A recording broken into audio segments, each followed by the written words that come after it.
Welcome back to Barbells and Banter. This is episode 3. In this episode, we will cover an interview with the YMCA trainer Reno and some street interviews with YMCA members.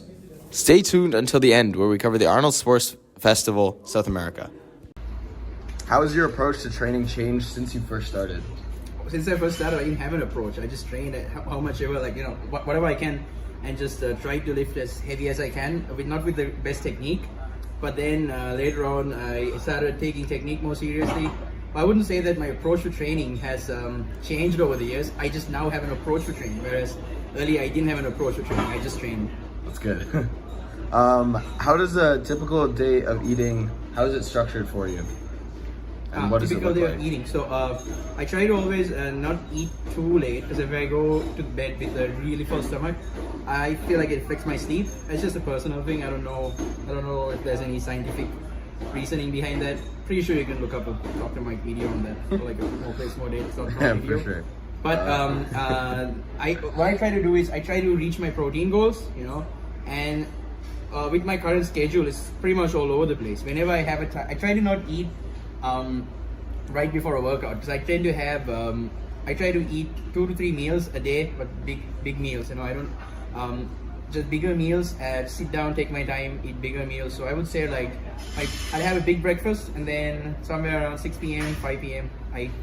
Whatever protein goals I've left. Say I have 100 grams of protein left to consume within the day, I just knock it out. My final meal. That's how it works.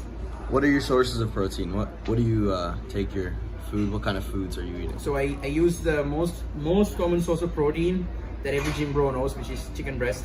Doesn't get any better than that. Yes, sir. And also ground beef, because why not? Ground beef is awesome. How lean is your ground beef?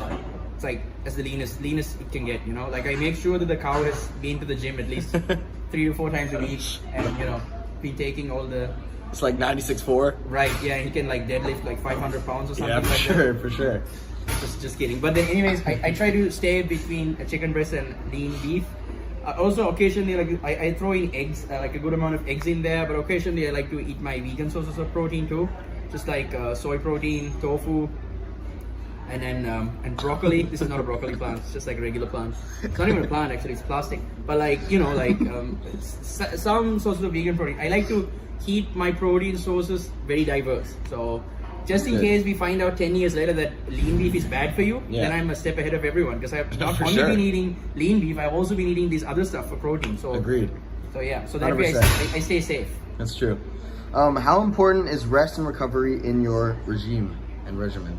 Oh, it's so important. I'd say that rest and recovery play an equal role, just like your workouts do. Sure. With that being said, I don't really encourage over recovery, which means you don't go to the gym, you just stay at home. That's over recovery. but recovery is important. You gotta get your 8 hours of sleep. For sure. 8, 6, how much of you can sleep, and then not overtrain. Don't train every day a week, and as long as you keep recovery simple, that's gonna be fine. So is your approach to sleeping just as much as you can get? Yeah, as much as I can get without getting fired from my job. For sure. Yep. And how many jobs are you working at the moment in fitness? 2. Yeah. All right, nice. How do you maintain mental focus and motivation during intense training cycles? Oh, it's easy. I got bullied as a kid. I just have flashbacks to when I was 14, and then that's all the motivation I need. For sure. I'm just kidding. But on a serious note, it's about learning how to enjoy your workouts in the long run. And sometimes you don't feel motivated, and that's that. And you just still work out, and then you see progress, results, and you see where you started, and it kind of keeps you going. Can you describe how you felt before, during, and after your hardest workout? Before the hardest workout I had. Yeah. I felt pretty bad. Okay. Can you remember what it was? Here's the thing. I can't tell you one hardest workout. I just talked to the day I had my best lift, which probably was the hardest workout. It's the time I did. It's probably the time I benched pretty heavy. So before the workout, I was kind of prepared for it. My coach was like, The chalk. It was the day with the chalk. It's right? the day with the chalk, right? There was so much chalk that it was all over, it was on my face and everything, because I was tapping the chalk, breathing in some of the chalk. Anyways, the thing is, it was I was preparing for this lift in advance, and so I was really excited. And during my workout, I thought I was going to die. I thought that I'm going to be joining my ancestors in heaven, but I didn't. So here, and as I was pushing the bar off my chest, suddenly I could see the light, and I could see that it was a whole experience because I knew that I had to be a better person in general. How many pounds were on your bar at the time? Like how many pounds? Yeah. On my bar? It was around 500. So that was for 5 plates. Not 5 plates. It's like little, yeah, like 5 and a bit. But then the thing is, I wouldn't say 500 pounds because for 500 pounds, it has to. If I say I'm benching 500 pounds, I should be able to bench 500 pounds in a competition setting, right? Sure, yeah. Because if not, if I say I'm benching 500 pounds, some of you kids show up at the gym and I'm working out and I'm like, okay, big guy, bench 500 pounds, and I can't do it. Now I look like a liar, right? And Right. So I'd say let's just, for the sake of argument, let's say 4 or 5, right? Okay. So but it felt like 2.5 tons. Oh, wow. Felt like a full elephant. right. Felt like a full elephant. You know. Wow, yeah. Felt like my elephant or my sister on the bar. Same thing. Yeah, use that.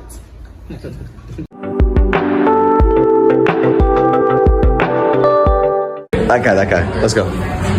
Excuse me, can we ask you a few questions?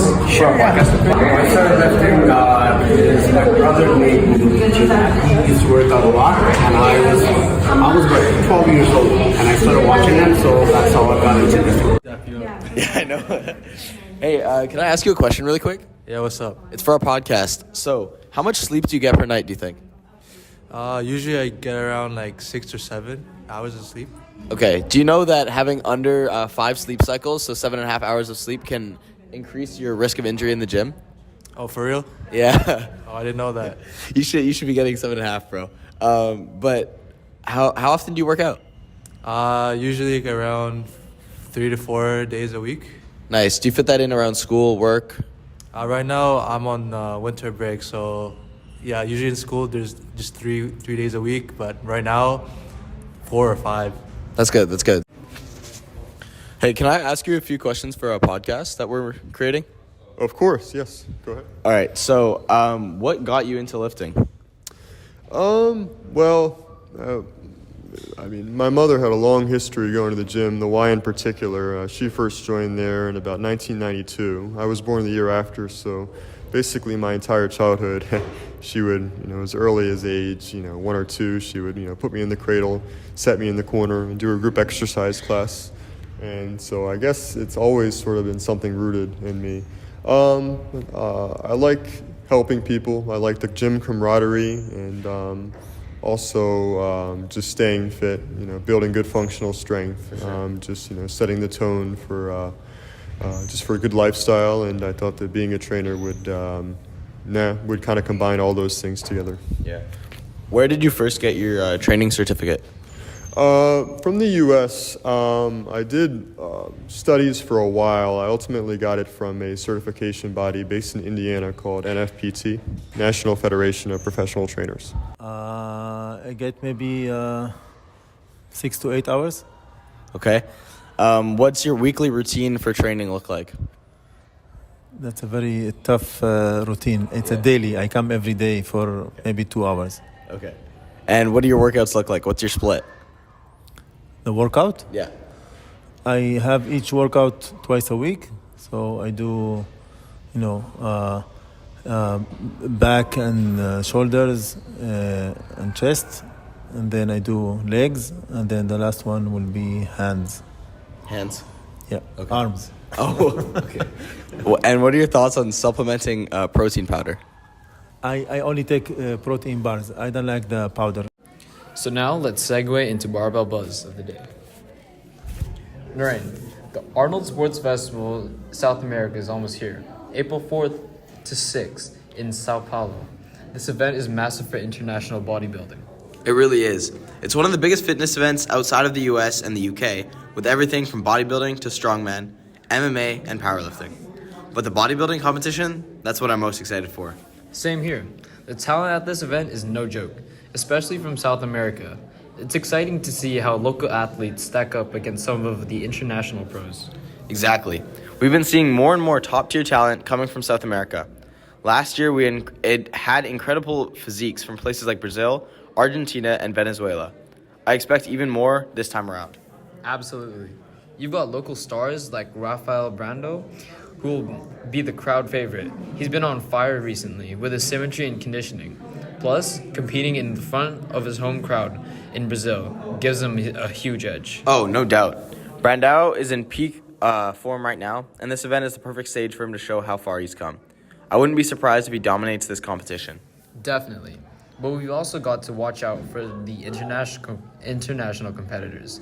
The Arnold South America attracts big names from the US and Europe, and you know they'll be bringing their best to this event. For sure.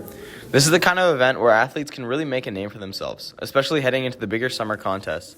And let's not forget, the energy of the Sao Paulo crowd. The fans are just so passionate about bodybuilding down there.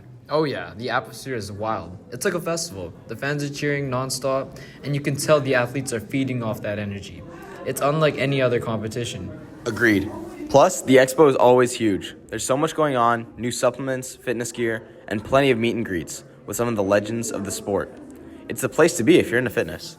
It's a perfect mix. You got top-tier bodybuilding, plus the whole expo experience. So it's like a weekend dedicated to everything fitness-related. And winning at an Arnold event is a huge deal. It's a badge of honor for any competitor. Exactly. The athletes know how prestigious it is to win at an Arnold Sports Festival. This year's competition is going to be fierce, and I can't wait to see who comes out on top in Sao Paulo. Me too.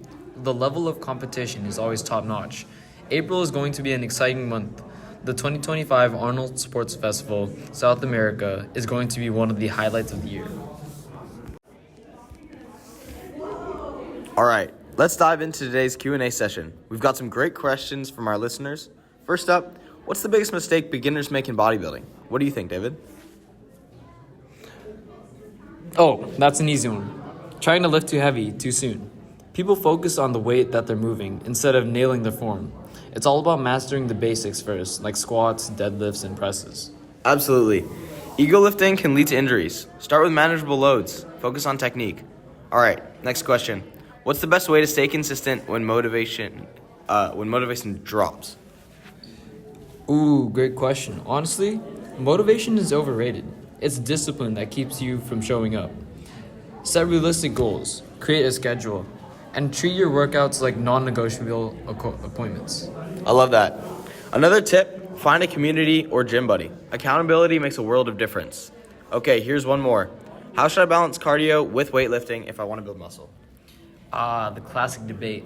Cardio is great for heart health, but if muscle building is the goal, prioritize lifting. Stick to low-intensity cardio like walking or cycling a few days a week to avoid burning too many calories. Exactly, and timing matters. Keep cardio separate from your lifting sessions, if possible. Save your energy for the weights. All right, that's all for today's Q&A. Keep sending your questions. We love hearing from you. Yeah, hit us up on Instagram or email us at Barbells and Banter. Let's keep this conversation going. David, what's today's word? So, today's word is eccentric. Okay, let's talk about eccentric training. So, the principles of eccentric training are using super maximal loads. So that's more weight than you can actually do for a full rep. So an eccentric is the lowering portion. A full rep would include an eccentric, so you lower the weight. For example, on the bench press, you'll lower the weight. You'll touch your chest, so that's the isometric. And then you'll do the concentric. You're going to press it up again. There's 3 portions to every lift. So the eccentric would be just focusing on lowering the weight. Okay. So for the load, you can lift heavier weights during the eccentric phase than you would during the concentric phase. So it's often recommended to use the spotter or assistive equipment when doing eccentric training to ensure your safety. So if I were to load up 4 plates on the bench press, which I can't press for a full rep, I would be able to lower it, which is more weight than I can do concentrically or for a full rep. So I can lower it, but I can't get it up again. I'll need either spotters to pull it back up or spotter arms, so the safety pins on the sides to rack it.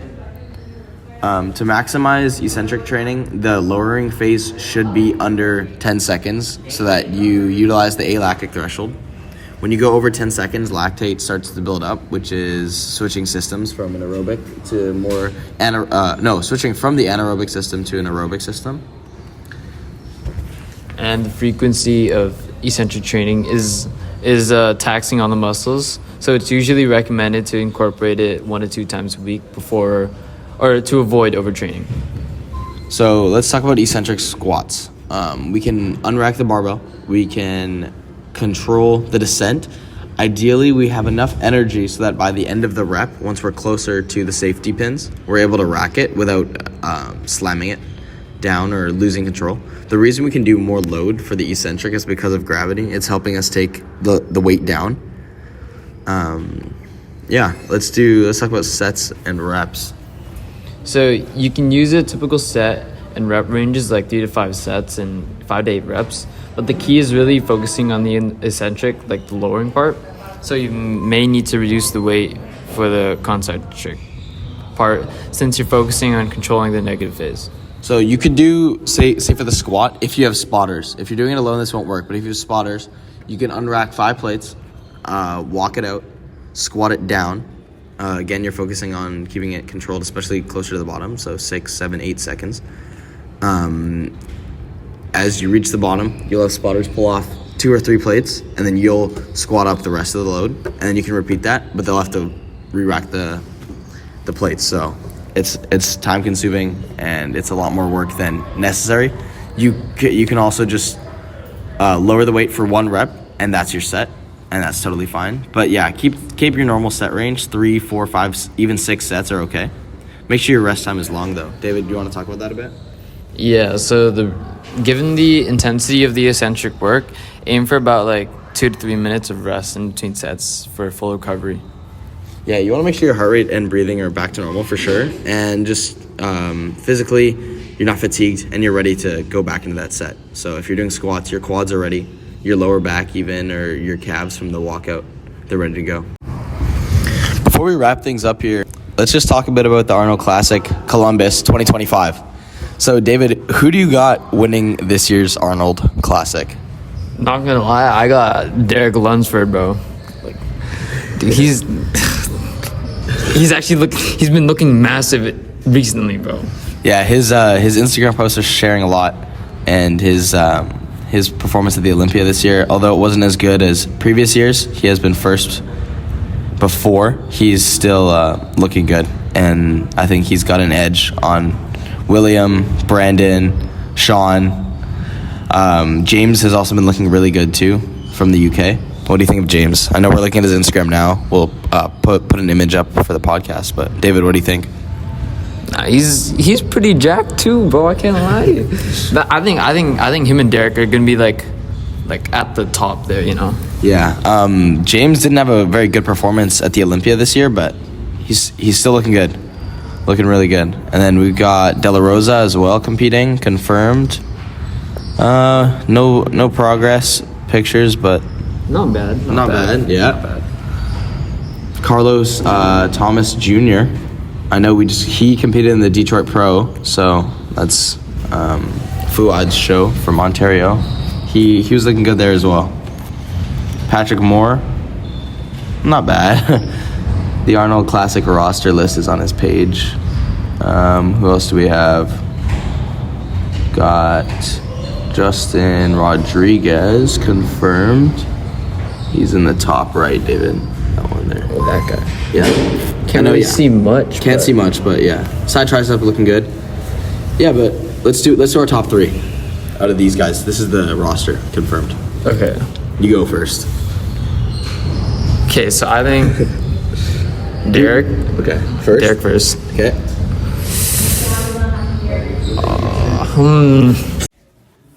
To recap today's episode, we took a look at the energy and audience of the Arnold Sports Festival of South America.